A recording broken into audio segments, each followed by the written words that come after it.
going to show you how to add a new page onto your website. This includes adding a page onto your top menu here and also how to add pages within those pages there. Once you've logged into SchoolSpider, you're going to select Manage Website, Add or Edit a Website Page.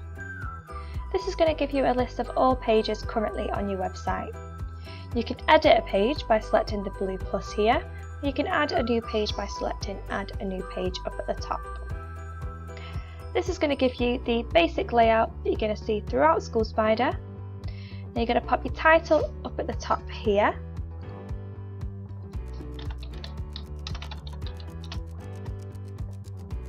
And that's what's going to show on the navigation bar. Your content box here is just your basic text on the page.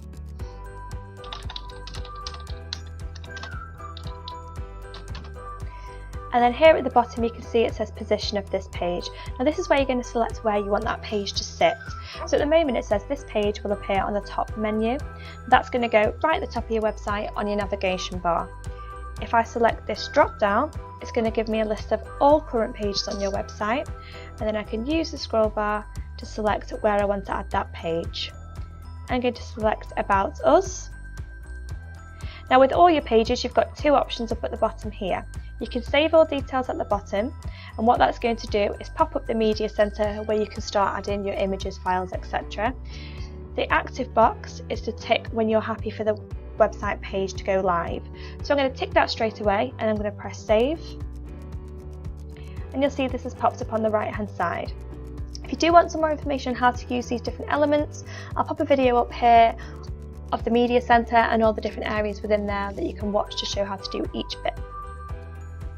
If I just refresh my website, I'll scroll over where About Us is and you'll see that my page is now just sitting underneath there. I click into it and you've got my basic text on that page. To edit a current page on your website, once you're at the list of all pages, you're just going to select the blue plus and you're going to see that same screen here. If you want to change the position of this page, again you can just use the drop down. And if you want to change the order in which the pages appear, you can just use these arrows to move them up and down.